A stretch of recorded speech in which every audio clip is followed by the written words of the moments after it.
அதிகமாக நேசிக்கிற எங்கள் நல்ல தகப்பனே, உண்மையாக எங்களை நேசிக்கிற தகப்பனே, உங்களுக்கு நன்றி. எங்களை தாழ்த்தி அர்ப்பணிக்கிறோம். அடிமையை மறைத்து நீங்கள் பேசுங்க ஆண்டவரே, நீங்கள் பேசுங்கப்பா, நீங்கள் பேசுங்கப்பா. உங்களுடைய பிள்ளைகளுக்கு ஆண்டவரே இந்த செய்தி மிக ஆசீர்வாதமாக இருக்க, உங்களுடைய கற்பனைகளுக்கு கீழ்ப்படிய ஏற்றதாக இருந்து நீங்கள் சொல்கிற ஆசீர்வாதங்கள் வந்து பலிக்கட்டும். பாதுகாத்துக்கொள்ளும் அர்ப்பணிக்கிறோம். நீங்கள் பேசுங்க தகப்பனே. தாழ்த்தி தருகின்றேன். ஒவ்வொருவரையும், வார்த்தை கேட்கின்ற ஒவ்வொருவரையும், தனிப்பட்ட ஒவ்வொருவரையும் கர்த்தர் தாமே ஆசீர்வதிங்க. இதை கவனித்து கேட்க உதவி செய்யுங்கப்பா. இயேசுவின் நாமத்தில் வேண்டிக் கொள்கின்றேன், ஜீவன் உள்ள நல்ல பிதாவே, ஆமென். God bless you. தேவன் உங்களை ஆசீர்வதிப்பார். இதனாலின் வார்த்தை என்ன அப்படின்னா, குடும்ப ஜெபம். குடும்ப ஜெபம் நடக்க வேண்டும் ஒவ்வொரு வீட்டிலையும். குடும்ப ஜெபம் இல்லாத வீடு கூரை இல்லாத வீடுன்னு சொல்லுவாங்க. கூரை இல்லைன்னா அங்கே என்ன, சூரிய ஒளி உள்ளே வரும். அப்போ மழை பெய்தால் மழை பெய்யும், ஏன்னா பூச்சிகள் எல்லாம் மேலே வரும், பறக்கிற பறவைகள் வீட்டுக்குள்ளே வரும். இதனால் நிறைய ஆபத்துகள், கற்கள் எரிஞ்சு விளையாண்டாங்கன்னா கல் உள்ளே வரும், எல்லாமே உள்ளே வரும். திறந்து இருக்கிற ஒரு வீட்டில் கூரை இல்லாமல் இருந்துச்சுன்னா அந்த வீட்டுக்கு அது என்னது, ஆபத்து. பறவைகளோ மிருகங்களோ குதித்து உள்ளே வருவதற்கு வாய்ப்பு. அதனால் வீட்டுக்குள்ளே இருக்கிறவங்களுக்கு பிரச்சனை.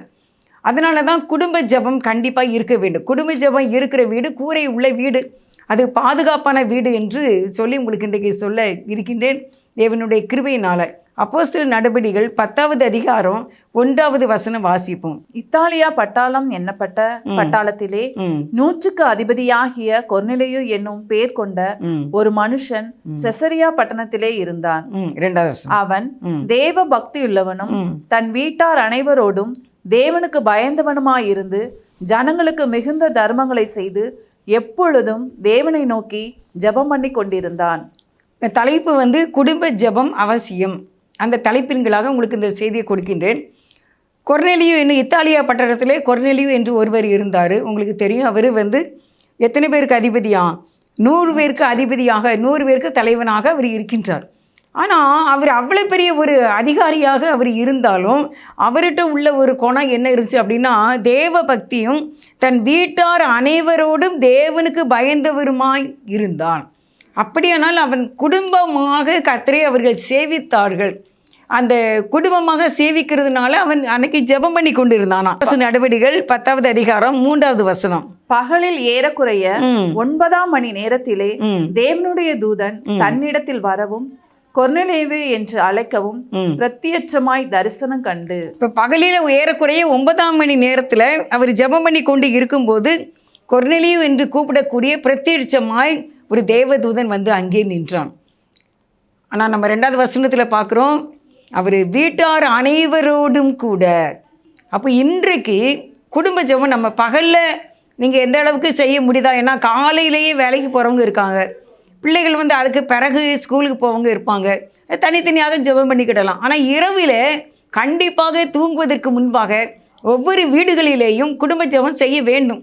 காலையிலையும் குடும்ப ஜெபம் செய்தால் ரொம்ப ஆசீர்வாதமாக இருக்குன்னு ஒரு அக்கா எப்போவுமே சொல்லுவாங்க. இரவு கண்டிப்பாக செய்வதற்கு நமக்கு வாய்ப்பு உண்டு, செய்யவும் வேண்டும். அது எந்த நேரம் எல்லாரும் வீட்டுக்குள்ளே 6 மணிக்கு மேலே, 8 மணிக்கு மேலே, 9 மணிக்கு மேலே அது நம்ம குடும்பமாக நம்ம கூடும்போது ஒன்று சாப்பிடுவதற்கு முன்பாக, இல்லைன்னா சாப்பிட்ட உடனேயே அந்த குடும்பமாக உட்கார்ந்து நாம் ஜெபிக்க வேண்டும். எங்கள் வீட்டில் நாங்கள் குடும்ப ஜெபம் செய்யும்போது பாயை விரித்து பைபிள், பாட்டு புஸ்தகம் எல்லாம் எடுத்து வச்ச உடனே ஒரு சின்ன குட்டி பூனை வளர்த்தேன் நான். அந்த பூனைக்கு இங்க் புல்லர் இருக்குல்ல, அதில் நம்ம பால் எடுத்து அந்த இங்க் புல்லரில் தான் வாயில் ஊற்றணும். சின்ன குழந்தைக்கு மாதிரி மருந்து கொடுப்போம்ல, அதே மாதிரி தான் செய்வோம் நாங்கள். அந்த பூனை கூட பாயை விரித்து பைபிள், பாட்டு புஸ்தகம் எடுத்து வச்ச உடனே ஓடி அந்த பாயில் அது உட்கார்ந்துருக்கும். எனக்கு ரொம்ப ஆச்சரியமாக இருந்துச்சு. நான் பகலில் கூட சும்மா பாயை விரித்து பாட்டு புஸ்தகம், பைபிள் எடுத்து வச்சா உடனே குடும்ப ஜெபம் நடக்கும் போலன்ட்டு அந்த பூனை உட்கார்ந்துரும் பார்த்துக்கோங்க. அப்போ இந்த குடும்ப ஜெபங்கிறது ஒரு ஆசீர்வாதமானது இந்த பூனைக்கு கூட தெரியுது அப்படின்னு நாங்கள் ஆச்சரியப்பட்டு குடும்ப ஜெபம் செய்திருக்கோம். அருமையானவர்களே, இன்றைக்கு எத்தனை வீடுகளிலே குடும்ப ஜெபம் இல்லவே இல்லை.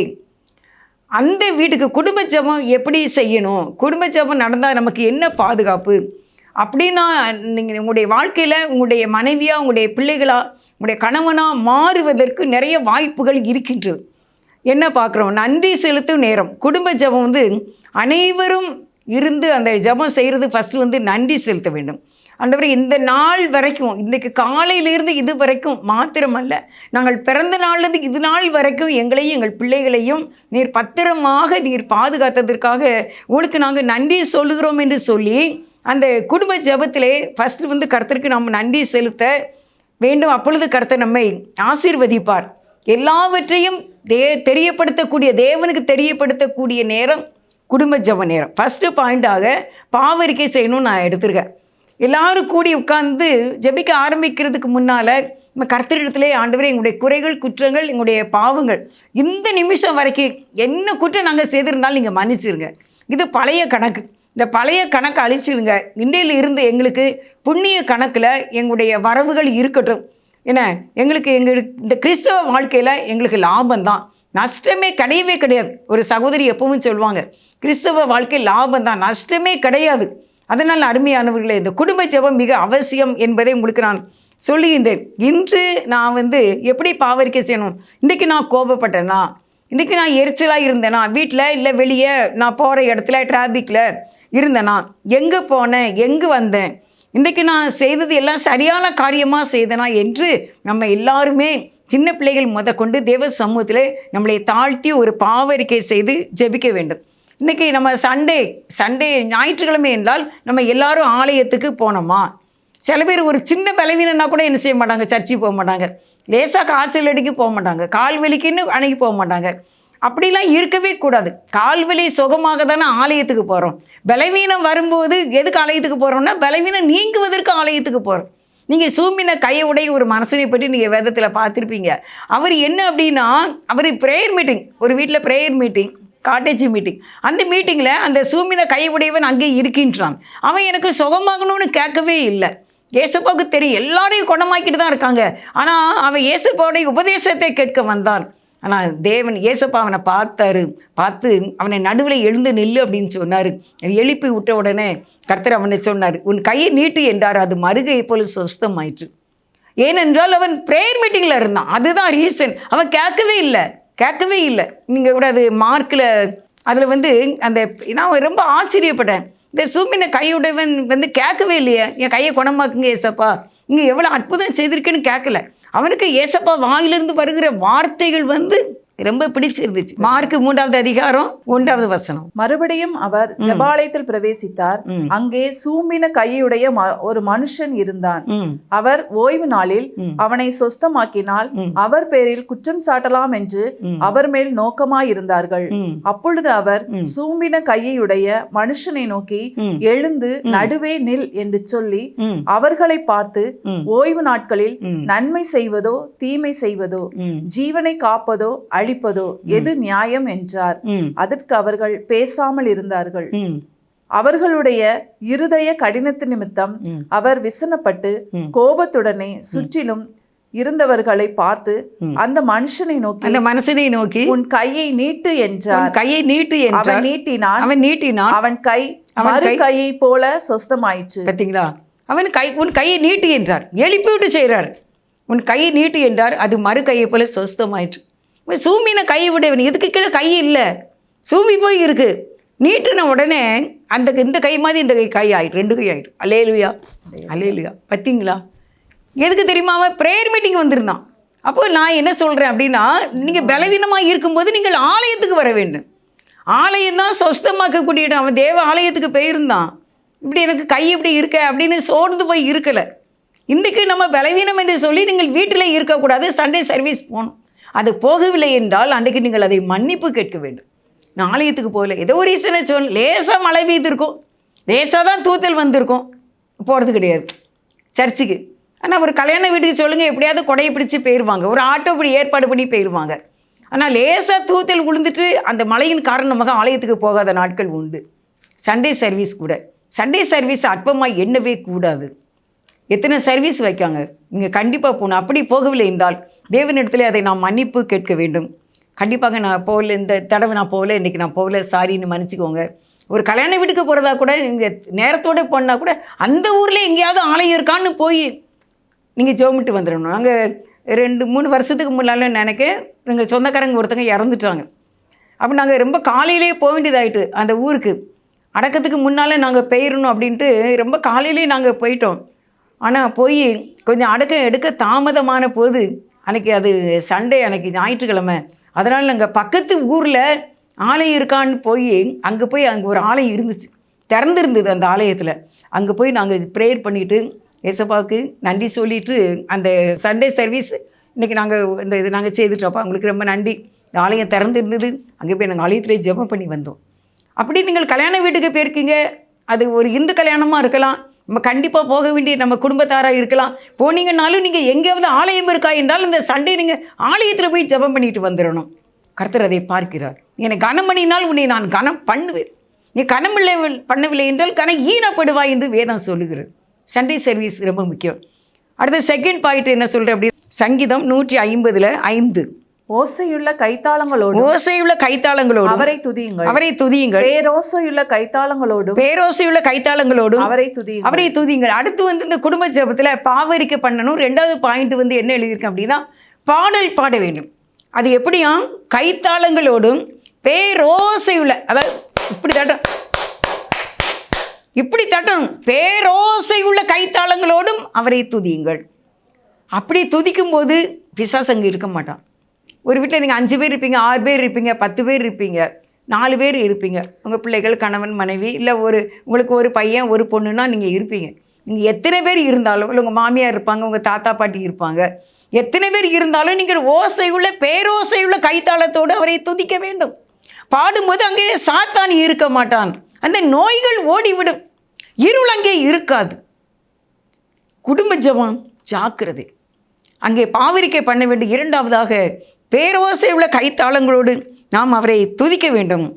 இரவிலே தோத்திர பாடல்களை நம்ம பாட வேண்டும். நீங்கள் வாசிக்கிறது சங்கீதங்களை வாசிக்க வேண்டும். குடும்ப ஜெபத்தில் இரவு ஜெபம் வந்து பொதுவாக சங்கீதங்களை நம்ம வாசிக்க வேண்டும். நம்ம வந்து இப்போ சில சமயம் நம்ம ஒழுங்காக வாசிட்டு வருவோம், ஆனால் நீங்கள் குடும்ப ஜெபத்தை எடுக்கும்போது அதிகமாக நீங்கள் சங்கீதங்களை வாசியுங்கள். அப்போ இந்த சங்கீதத்தில் எப்போவுமே ஆறுதலான செய்தி இருக்கும், இல்லைன்னா ஒரு ஆசீர்வாதமான வார்த்தை அன்னைக்கு கடந்து வரும். சங்கீதங்களை வாசிக்க வேண்டும். கைத்தட்டி பாடல்களை நம்ம என்ன செய்யணும், பாடணும். அடுத்து சங்கீதம் 95:6 வசனத்தை வாசிக்க கேட்போம். சங்கீதம் 95:6. நம்மை உண்டாக்கின கர்த்தருக்கு முன்பாக நாம் பணிந்து குனிந்து முழங்கால் படியிட கடவும் வாருங்கள். நம்மை உண்டாக்கின கர்த்தருக்கு முன்பாக பணிந்து குனிந்து முழங்கால் படியிட வேண்டும். இங்கே ஆஃபீஸில் வேலை பார்ப்பீங்களா, எவ்வளோ நேரம்னாலும் வேலை பார்ப்பீங்களா, உட்காந்தோ நின்னோ நடந்தோ. நீ ஜவுளி கடையிலலாம் பாருங்கள், பிள்ளைகள் வெளியே வாசல் நின்று வெல்கம் சொல்கிறாங்க. காலையில் இருந்து மதிய சாப்பாடு கொஞ்ச நேரம், அதுக்கு பிறகு கதவு பூட்டு வரைக்கும் அவங்க நின்றுக்கிட்டே தான் இருக்காங்க. தங்களுடைய வருமானங்களுக்காக நிற்கிறாங்க. ஆனால் ஆண்டவருடைய சமூகத்தில் ஒரு 15-20 நிமிடங்கள் ஒரு குடும்ப ஜெபத்துக்கு முழங்கால் படியிடுறது கிடையாது. முழங்கால் படியிட்டு ஜெபிக்க வேண்டும். அப்பொழுது நம்முடைய உடம்புலே ஒரு சரீர சுகத்தை கர்த்தர் கொடுப்பார். நேற்று நைட்டில் தான் எனக்கு இந்த வசனம் ரொம்ப என்னை ஆழமாக தொட்டது. சங்கீதம் 95:6 இன்னொரு நேரம், நம்மை உண்டாக்கின கர்த்தருக்கு முன்பாக நாம் பணிந்து குனிந்து முழங்கால் படியிட கடவும் வாருங்கள். எல்லாரும் நீங்கள் வாங்க, நீங்கள் பணிந்து குனிந்து முழங்கால் படியிடுங்க அப்படின்னு கர்த்தர் இன்னைக்கு நம்மை அழைக்கின்றார். அருமையானவர்களே, உங்கள் குடும்ப ஜெபம் பயபக்தியோடு கூட இருக்கட்டும். குடும்ப ஜெபம் வீட்டில் தேவனுடைய ஆசீர்வாதம் இருக்கும். அங்கே இருள் இருக்காது, பஞ்சம் இருக்காது, பசி பட்டினி இருக்காது, நோய் இருக்காது. நம்ம குடும்பமாக உட்கார்ந்து நீங்கள் ஜெபிக்க வேதத்தையும் பாட்டு புத்தகங்களையும் எடுத்து வைக்கும் போதே அந்த சாத்தான் அங்கே ஓடி போவான். கலகம் அங்கே இருக்காது, சண்டைகள் அங்கே இருக்காது, யுத்தங்கள் இருக்காது. ஏன்னா கர்த்தரை நோக்கி நம்ம கூப்பிடுறோம்ல. நீங்கள் அரசியலுக்காக கைத்தட்டு போகிறீங்க, அரசியலுக்காக நீங்கள் வாழ்க்கை சொல்ல போகிறீங்க இல்லை. ஒரு ராஜ்யம் இன்றைக்கி இருக்கும், இன்னொருத்தர் முதலமைச்சராக இருப்பார், இன்னொருத்தர் பிரதமராக இருப்பார். ஆனால் இங்கே அப்படி இல்லை. நம்ம ராஜா இயேசு ராஜா, என்றைக்கு அவர் ராஜா தான். உலக தோற்றத்துக்கு முன்னாலே அவர் ராஜா தான், கடைசி வரைக்கும் அவர் ராஜா தான். அந்த ராஜாவின் கீழ் நாம் வாழுகின்றோம். அந்த ராஜா இரக்கமுள்ளவர். என் பிள்ளைங்க ஒன்றா கூடி தங்களுடைய பிள்ளைகளை கூட்டி சேர்க்க வேண்டும் குடும்ப ஜெபத்தில்னு வைராக்கியத்தோடு கர்த்தரை கனம் பண்ண வேண்டும் என்று ஆவலாக நீங்கள் ஒரு சோம்பலாக இல்லாமல் உற்சாகத்தோடு நீங்கள் செய்வீர்கள் என்றால் நிச்சயமாக தேவன் அங்கே வந்துடுவார். 2 பேர் அல்லது 3 பேர் உங்களுடைய பிரச்சனைகளுக்கு இன்றைக்கி தீர்வு வேணுமா, நீங்கள் குடும்ப ஜெபம் பண்ணி பாருங்கள். உங்களுடைய கணவனை மனைவியை கம்பல் பண்ணி குடும்ப ஜெபத்தை செய்யுங்க. நேரம் ஆகிட்டு நான் வீட்டுக்கு போகணும், என் மனைவி குடும்ப ஜெபம் பண்ணலைன்னா எங்களுக்குள்ள பிரச்சனை ஆயிரும், அதனால் நான் நேரம் ஆகிட்டு குடும்ப ஜெபத்துக்கு ஓடுவேன் என்று ஓடி வரக்கூடிய அளவுக்கு அந்த மனைவியானவள் தன்னுடைய கணவனை அன்போடு வழி நடத்தி விட வேண்டும். நீங்கள் வந்தால் தான் குடும்ப ஜெபம் பண்ண முடியும். நம்ம ஆஸ்பத்திரிக்கு அலையக்கூடாது, நம்ம நோய் நொடி நீ ஸ்கேன் எடுத்துகிட்டு அலையக்கூடாதுன்னா நம்ம குடும்ப ஜெபம் செய்யணும்னு இல்லை. அந்த கணவன் அந்த மனைவியை கம்பல்சரி பண்ணணும், இல்லை 2 பேரும் சேர்ந்து பிள்ளைங்களை கம்பல்சரி பண்ணி குடும்ப ஜெபம் ஆட்டோமேட்டிக்காக ஒரு வீட்டில் நடக்கும்போது உங்களுக்கு எந்த தரித்திரமும் வராது, எந்த நோயும் வராது. தேவன் ஆசீர்வதிப்பார். அநேக வீடுகளை நான் பார்த்துருக்கின்றேன், ஆஸ்பத்திரி வாசலே மிதிக்காமல் இருப்பாங்க தெரியுமா. எல்லாரும் சொல்லுவாங்க நோய் தான் எல்லாருக்கும் இருக்க, ப்ரெஷர் சுகர் தான் எல்லாருக்கும் இருக்குது அப்படிம்பாங்க. ஆனால் நான் அநேக வீடுகளை பார்த்துருக்கின்றேன். ஒரு அக்கா ரொம்ப என்கிட்ட ஒரு நாள் பேசுனாங்க. அவங்ககிட்ட நான் ரொம்ப பேசிய பழக்கம் இல்லை. ஆனால் அன்றைக்கி அவர்கள் பேசும்போது சொன்னாங்க, நான் இன்றைக்கி இவ்வளோ நல்லா இருக்கேன்னா ஜீவா என்ன காரணம் தெரியுமா, நாங்கள் கண்டிப்பாக குடும்ப ஜெபம் பண்ணுவோம் பார்த்துக்க. என் பிள்ளை எனக்கு 3 பிள்ளைகள், நானும் என் கணவன் நாங்கள் உட்காந்து நாங்கள் நல்லா நேரம் எடுத்து நாங்கள் ஜெபம் பண்ணுவோம். என்னுடைய பிள்ளைகள் இன்றைக்கி ஆசீர்வாதமான இடத்துல என்னுடைய பிள்ளைகளை கர்த்தர் வைத்திருக்கின்றார். என் மகன்லாம் ரொம்ப ஆசீர்வாதமாக இருக்கான். அவன் ரொம்பலாம் படிக்கலை, ஆனால் அவனுக்கு நல்ல ஒரு அலைன்ஸ் இன்றைக்கி ரொம்ப வசதியான இடத்துல அவனுக்கு மனைவி கிடைச்சாங்க. அவன் ரொம்ப ஆசீர்வாதமாக இருக்கான். உண்மையிலே நான் சொல்கிறேன் பார்த்துக்க, எங்கள் வீட்டில் நடக்கிற குடும்ப ஜெபந்தான். ஆமாம், என்னுடைய கணவர் அதில் தீவிரமாக இருப்பார். ஏன்னா அவங்க அப்பா வீட்டில் அப்படி பண்ணுவாங்களாமா. அந்த ஊர்லேயே அவங்க தான் பெரிய ஃபேமஸான ஃபேமிலியாக, அண்ணன் தம்பி எல்லோரும் வரிசையாக அந்த ஊரில் இருப்பாங்களாம். அவங்க தான் பெரிய ஃபேமிலியாக, அந்த ஊரில் ஃபேமஸான ஃபேமிலியாக. அங்கே இந்த குடும்ப ஜெபம் ஒழுங்காக நடக்குமா. அவங்களுக்கு தான் விவசாயம் அதிகமாக இருக்குமா. அதனால் அந்த கணவர் அந்த குடும்ப ஜெபத்தை அந்த சின்ன பிள்ளையில இருந்து அந்த மனைவியையும் கட்டாயப்படுத்தி உட்கார வச்சதுனால நாங்கள் இன்றைக்கி இவ்வளோ நல்லா இருக்கோன்னா காரணம் எங்கள் வீட்டில் குடும்ப ஜெபம் கண்டிப்பாக நடக்கும் பார்த்துக்கோ. அதனால் நாங்கள் ஆஸ்பத்திரி வாசலாம் மிதித்தது கிடையாது. அவ்வளோ ஆரோக்கியமாக நான் இருக்கும் பார்த்துக்க, நான் சொல்கிறேன் உனக்கு இன்றைக்கி அப்படின்னு சொன்னாங்க. எனக்கு மூத்தவங்க அவங்களுடைய கணவரும் என்னுடைய கணவருக்கு மூத்தவங்க தான். ஆனால் நாங்கள் நல்லா இருக்கோம் பார்த்துக்கோ அப்படின்னு அவங்க சொன்னாங்க. பிரியமானவர்களே, அதுக்கு காரணம் நாங்கள் செய்கிற குடும்ப ஜெபம் தான். அவங்க நேரில் சொன்ன சாட்சி இன்றைக்கி நான் உங்களுக்கு சொல்கிறேன். உங்கள் வீட்டில் குடும்ப ஜெபம் நடக்குதா? அதில் நீங்கள் தீவிரமாக செயலாற்றுறீங்களா? நீங்கள் கம்பல்சரி பண்ணி உங்களுடைய பிள்ளைங்களை அன்போடு சொல்லி நீங்கள் அரவணைக்கிங்களா? அந்த குடும்ப ஜெபம் எங்கள் வீட்டுக்காரங்க சொல்லுவாங்க, என்னுடைய கணவர் குடும்ப ஜெபத்தில் என்ன கேட்டாலும் கிடைக்கும், குடும்ப ஜெபம் பண்ணுவோம் வாங்க அப்படிம்பாங்க. குடும்ப ஜெபம் நமக்கு மட்டும் பண்ண வேண்டும். அடுத்த பாயிண்ட் சொல்கிறேன், சங்கீதம் 95:5. சமுத்திரம் அவருடையது, அவரே அதை உண்டாக்கினார், வெட்டாந்தரையையும் அவருடைய கரம் உருவாக்கிற்று. அடுத்த வசனம், நம்மை உண்டாக்கின கர்த்தருக்கு முன்பாக நாம் பணிந்து குனிந்து முழங்கால் படியிட கடவும் வாருங்கள். சமுத்திரம் அவருடையது. எவ்வளோ பெரிய கடல்! உங்களுக்கு கடலை பார்த்தா அதிசயமாக இருக்கா? கடலை பார்த்தா உங்களுக்கு ஆச்சரியமாக இருக்குமா? நான் நிறைய நேரத்தில் இந்த கிராஸ் டிவியில் இந்த வார்த்தையை நான் நிறைய நம்ம வீடியோவில் நான் சொல்லியிருக்கேன். எனக்கு கடலை பார்த்த உடனே இவ்வளோ பெரிய கடல் எப்படி உண்டாயிற்று? நம்ம இந்த உலகத்திலேயே 3 பங்கு என்ன தான் தண்ணி தான், 1 பங்கு தான் நம்ம நிலத்தில் வாழ்கிறோம். கடலின் ஒரு குறிப்பிட்ட ஆழத்துக்கு பிறகு அங்கே சூரிய ஒளி கிடையாது, அங்கே ஆக்சிஜன் கிடையாது. அது அவ்வளவு ஒரு ஆழமானது என்று சொல்லுகின்றார்கள். இந்த பேரன் ஒரு நாள் எனக்கு அதை போட்டு காட்டினான் கூகுளில். பாருங்கள், இது கூட்டு ஒரு குறிப்பிட்ட அளவுக்கு பிறகு எதுவுமே கிடையாது. எத்தனையோ கப்பல்கள் ஆழ்ந்திருக்கின்றது. அந்த கப்பல்லாம் எங்கே போச்சு? எத்தனையோ நீங்கள் டைட்டானிக் கப்பல்லாம் சொல்வீங்க, அதெல்லாம் எங்கே போச்சு? எத்தனையோ நமக்கு தெரியாமல் எத்தனையோ கப்பல்கள், வள்ளங்கள், போட்டுகள் எவ்வளவு ஆழ்ந்திருக்கு. எத்தனை மனிதர்கள் இறந்துருக்காங்க, எனக்கு தெரியலையே. எவ்வளோ மிருகங்கள் இன்னும் இருக்குது, அங்கே எவ்வளோ செடிகள், கொடிகள், பாறைகள். ஆனால் அதெல்லாம் நமக்கு தெரியாத இவ்வளோ பெரிய கடலை படைச்சவரை துதியுங்கள், அது அவருடையது. இந்த கடலை பார்த்த உடனே நீங்கள் பீச்சுக்கு எவ்வளோ பேர் போகிறீங்க? கடலை பார்த்த உடனே ரொம்ப எனக்கெல்லாம் அப்படியே பயமாக இருக்கும். எப்படிப்பா இவ்வளோ பெரிய கடலை படைச்சிங்க? வீட்டுக்குள்ளே ஒரு டம்ளர் தண்ணி கவுதுன்னா வீடு வரைக்கும் கீழே வரைக்கும் ஓடிடுது. இவ்வளோ பெரிய கடலில் அந்த குறிப்பிட்ட எல்லையோடு நிற்கித. அவ்வளோ சக்தி உள்ளவரை பணிந்து குனிந்து முழங்கால் படியிட கடவும் வாருங்கள். முழங்கால் படியிட்டு நீங்கள் ஜெபம் செய்யுங்க, கூடுமான வரைக்கும் கர்த்தர் உங்களை ஆசீர்வதிப்பார். அடுத்த பாயிண்ட் வேதம் வாசிக்க வேண்டும், பாவரிக்கை பண்ண வேண்டும், அடுத்து பாடல் பாட வேண்டும். 3வது பாயிண்டாக வேதம் வாசிக்க வேண்டும். முக்கியமாக இரவு குடும்பத்திலே சங்கீதம் வாசித்தால் நல்லது என்று எழுதியிருக்கிறேன். ஆறுதலாக இருக்கும். சங்கீதம் வாசிக்கும்போது ரொம்ப நமக்கு ஆறுதலாக இருக்கும். தாவீது ராஜாவுடைய பாடுகள் நிமித்தமாக தேவன் அவரை ஆற்றினது தேற்றுறது. என் கால் சறுக்குகிறது என்று நான் சொல்லும்போது கர்த்தாவே உமது கிருபை என்னை தாங்குகிறது. என் உள்ளத்தில் விசாரங்கள் பெருகியல் கர்த்தாவே உமது ஆறுதல்கள் என்னை தேற்றுகிறது. அப்போ நம்முடைய இதெல்லாம் நம்ம வாசிக்கும் போது நமக்கு என்ன வரும்? அப்படியே ஒரு எழுப்புதல் வரும். கர்த்தாவே, சீயோனில் இருந்து உன்னை ஆசீர்வதிப்பேன்கிற சங்கீதத்தை வாசிக்கிங்க. அப்போ ஆண்டவர் எங்களை ஆசீர்வதிங்கப்பா அப்படின்னு சொல்லி நம்ம என்ன செய்வோம்? ஆறுதலாக நமக்கு இருக்கும். ஒவ்வொரு நாளும் ஒரு சங்கீதம் வாசித்து அப்படியே நம்ம கடந்து வரணும். சங்கீதம் 1, 2, 3, 4 அப்படியாக நீங்கள் வரிசையாக நீங்கள் அப்படியே வாசிக்க வேண்டும். வீட்டில் ஜெபம் செய்யும் போது எல்லாரும் பாட்டு புத்தகம் கையில் இருக்க வேண்டும். பைபிளை எல்லாரும் கையிலே வைக்க வேண்டும். ஏனென்றால் பைபிள் தான் நமக்கு என்னது? ஆசீர்வாதம். வேதம் வாசிக்க வேண்டும், வேதத்தை படிக்க வேண்டும். எங்கள் சர்ச்சிலலாம் இப்போ வேதத்துக்கு ரொம்ப முக்கியத்துவம் கொடுக்காங்க. இப்பொழுது எங்களுக்கு வந்திருக்கிற குருவானவர் எல்லாருக்கும் பைபிள் அட்டவணை கொடுத்துருக்காங்க படிக்க சொல்லி. ஒரு வருஷத்துக்குள்ளே வேதாகமத்தை முடிக்கிறதுக்கு அவங்க வரிசையாக அட்டவணை கொடுத்துருக்காங்க. அவங்ககிட்ட மாதம் மாதம் முடித்த உடனே போய் சைன் வாங்கணும். அதுக்கு பிறகு சொல்லியிருக்காங்க, ரொம்ப விலை கூடின ஒரு வேதாகமத்தை உங்களுக்கு நான் கொடுப்பேன் என்று. நான் 100 ரூபாய்க்கு வாங்கின பைபிள்லாம் இப்போ 300 ரூபா.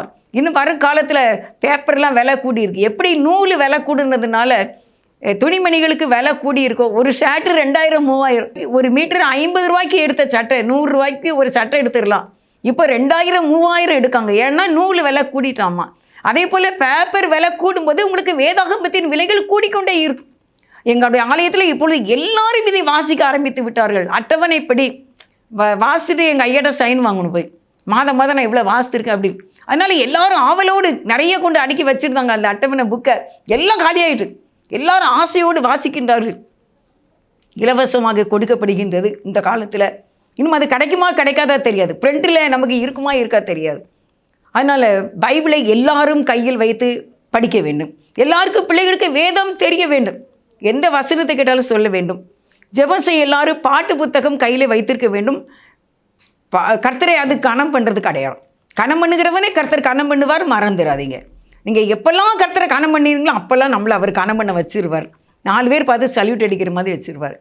அவ்வளோ உயர்த்துகிற ஆண்டவர் நான் பார்த்துருக்கேன். வாழ்க்கையில் நிறைய பேர் வாழ்க்கையில் பார்த்துருக்கேன்.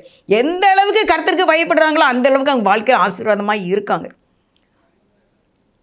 வீட்டில் யாராவது ஒரு வசனம் விளக்கம் கொடுக்கணும்னா கொடுத்துக்கிடலாம். அந்த நேரம் ஷார்ட்டாக கொடுக்கலாம். அடுத்த பாயிண்ட் ப்ரேயர்.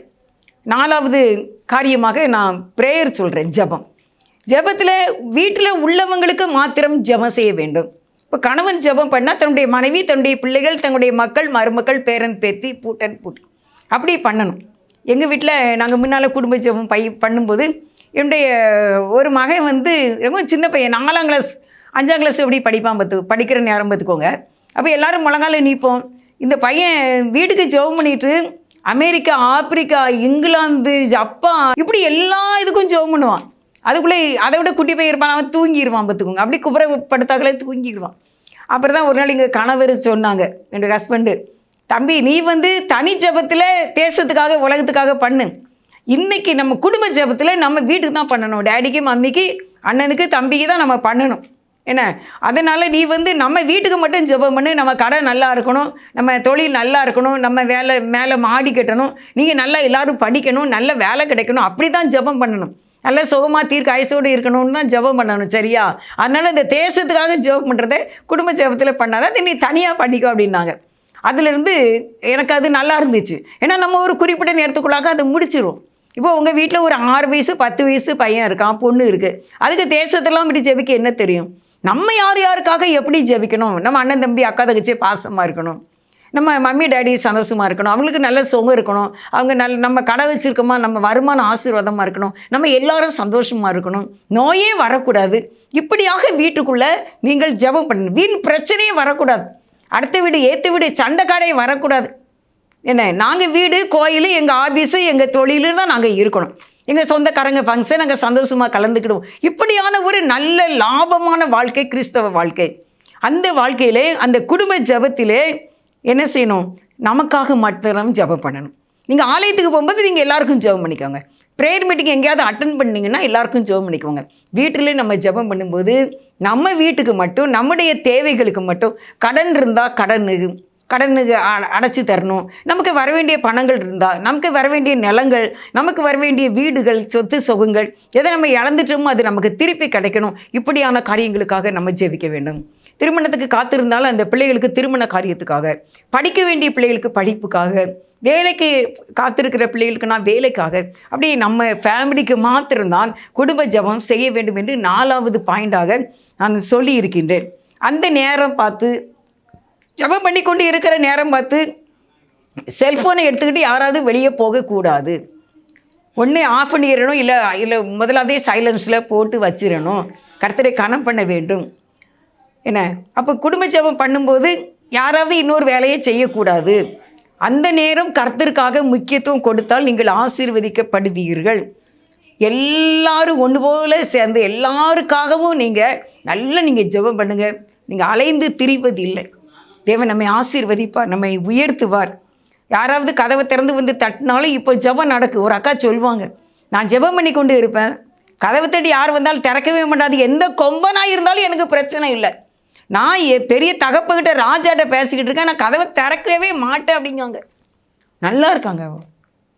ஏட்ட சொன்னாங்க, நான் ப்ரேயர் பண்ணும்போது யார் வந்தாலும் சரி, இல்லை எங்கள் சைடு கதவு திறந்துருக்கு, அது வழியாக யார் வந்தாலும் அவங்க இருக்கட்டும், எனக்கு தேவன் தான் முக்கியம். நான் ஏசப்பாட்ட பேசும்போது யாரையும் நான் பார்க்க மாட்டேன், எனக்கு அப்படிலாம் தேவை இல்லை. ஏன்னா தேவன் அவ்வளோ பெரியவர், அவ்வளோ பெரியவிட்டு நான் பேசும்போது சும்மாலாம் என்ன வாங்க இருங்கன்னு சொல்லவே மாட்டேன் அப்படின்னாங்க. எவ்வளோ சந்தோஷமாக இருக்காங்க தெரியுமா? அவர்கள் ஆசீர்வதிக்கப்பட்டிருக்கு. அவருடைய பிள்ளைகள் ஆசீர்வதிக்கப்பட்ட பிள்ளைகளாக இருக்கின்றார்கள். காரணம் நான் இப்படி ஜெபத்துக்கு நான் ரொம்ப முக்கியத்துவம் கொடுப்பேன் அப்படின்னு அவங்க சொன்னாங்க. அதே மாதிரி நம்ம குடும்ப ஜெபம்னு உட்கார்ந்த பிறகு யார் வந்தாலும் சரி, ஆண்டவரை வெயிட்டிங்கில் வைக்காதீங்க. மனிதர்கள் வெயிட்டிங்கில் நிற்கட்டும், பிரச்சனை இல்லை. ஆண்டவரை வெயிட்டிங்கில் வைக்கக்கூடாது. அப்படின்னா அவர் நம்மளை வெயிட்டிங்கில் வைக்க மாட்டார். நமக்கு என்ன தேவையோ அதை உடனே கொடுத்துருவார். அவ்வளோ பெரிய ஆண்டவர். சமுத்திரம் அவருடைய, கடல் அவருக்கு சொந்தங்க. இந்த கடல் அவருக்கு சொந்தம், அதை நீ வச்சுக்கோப்பான்ருக்காரு. இந்த பூமி அவருடையது. சரி, நீ ஒரு வீடு கட்டி வாழ்ந்துக்கோ, நல்லா நிலத்தை வச்சுக்க, பெரிய கம்பெனி வச்சுக்கோ, நல்ல பெரிய கடை வச்சுக்கோ, என்ன நல்ல பெரிய ஸ்டோர் வச்சுக்க அப்படின்லாம் நமக்கு சொல்லி தந்திருக்காங்க. ஏசப்பா இது நம்ம கொடுத்து வச்சு வாங்கலை, அவராக பார்த்து தந்திருக்காரு, இறக்கப்பட்டு. அருமையானவர்களே, அதனால் நாமும் நம்முடைய வீட்டார், இப்போ நான் இன்னொரு வசனம் உங்களுக்கு வாசிக்க சொல்கிறேன். ஆதியாகமம் 6வது அதிகாரம் 18வது வசனம். ஆனாலும் உன்னுடனே என் உடன்படிக்கையை ஏற்படுத்துவேன், நீயும் உன்னோட கூட உன் குமாரரும் உன் மனைவியும் உன் குமாரரின் மனைவிகளும் பேழைக்குள் பிரவேசியுங்கள். நீங்கள் பேழைக்குள்ளே பிரவேசியுங்கள். யாரெல்லாம்? நீனும் உன் மனைவியும் உன் குமாரரும் உன் குமாரரின் மனைவிகளும் பிரவேசியுங்கள் பேழைக்குள்ள. குடும்பமாக நீங்கள் இருங்க. எப்படி பார்த்தீங்களா ஆண்டவர்? நீ ஒருத்தர் இருந்து வெளியே என்ன கப்பல் மேலே இருந்து இந்த கடலை பாரு, இந்த மலையை பாரு அப்படின்லாம் இல்லை. குடும்பமாக ஆண்டவர் கூடி சேர்க்கிறவர். நம்மளையும் பிரிஞ்சு போகல, குடும்பமாக சேர்த்து ஆசீர்வதிக்கிற ஆண்டவர் தான். அவர் இரக்கத்தின் தேவன், அவர் சமாதானத்தின் தேவன். இன்னொரு வசனம், யோசுவா 24:15. கர்த்தரை சேவிக்கிறது உங்கள் பார்வைக்கு ஆகாததாய் கண்டால் பின்னை யாரை சேவிப்பீர்கள் என்று இன்று தெரிந்து கொள்ளுங்கள். கர்த்தரை மட்டும் தான் சேவிக்கணும். வேற எந்த விக்கிரங்கள், எந்த இதுக்கு இடம் கொடுக்க கூடாது. கர்த்தர் வானத்தில் இருக்கிறார், பூமியில் இருக்கிறார், கர்த்தரை சேவிக்க வேண்டும். யோசுவா 24:24. அப்பொழுது ஜனங்கள் யோசுவாவை நோக்கி, நம்முடைய தேவனாகிய கர்த்தரையே சேவித்து அவர் சத்தத்திற்கே கீழ்ப்பிடுவோம் என்றார்கள். அவங்க சொல்லிட்டாங்க, இல்லை நாங்கள் தேவனையே சேவிப்போம், அவருக்கே நாங்கள் கீழ்ப்படிவோம் என்று சொன்னார்கள். அருமையானவர்களே, 4 பாயிண்ட் உங்களுக்கு நான் சொல்லியிருக்கேன். நீங்கள் எப்படிலாம் பாவரிக்கை பண்ணணும், பிறகு நீங்கள் பாடல்களை பாட வேண்டும், பிறகு வேதத்தை வாசிக்க வேண்டும், பிறகு நம்ம ஜெபம் செய்ய வேண்டும். குடும்பத்திற்காக மட்டும் நீங்கள் ஆசீர்வதிக்கப்படுவீர்கள். இன்று முதல் உங்கள் வீட்டிலே குடும்ப ஜெபம். நம்ம கணவர் எப்படிப்பட்டவராக இருந்தாலும் சரி, உங்களுடைய மனைவி எப்படிப்பட்டவங்களாக இருந்தாலும், உங்கள் பிள்ளைகள் எப்படிப்பட்டவங்களாக இருந்தாலும் சரி, நீங்கள் ஆரம்பிங்க. ஆட்டோமேட்டிக்காக முழங்கால் படிக்கிடுவாங்க. கர்த்தர் உங்களை ஆசீர்வதிப்பார். நீங்கள் வாழ்ந்திருப்பீர்கள், நீங்கள் சுகித்திருப்பீர்கள். உங்கள் வாழ்வு சீக்கிரமாய் துளிர்க்கும். கர்த்தருடைய ஆசீர்வாதம் உங்களுக்கு என்னென்றைக்கும் இருக்கும். நல்ல ஆண்டவரே, உங்களுக்கு நன்றிப்பா. அந்த வார்த்தை கேட்ட ஒவ்வொருவரும் இதை கை கொள்ளும்படிக்கு குடும்ப ஜெபம் அவசியம் என்பதை அவர்கள் கை கொண்டு ஜீவிக்க நீர் கிருபை செய்து அவர்களை ஆசீர்வதிக்க வேண்டும் என்று இயேசுவின் நாமத்தில் மிகுந்த மனத்தாழ்மையோடு வேண்டிக் கொள்கின்றேன். ஜீவன் உள்ள நல்ல பிதாவே. ஆமென். God bless you.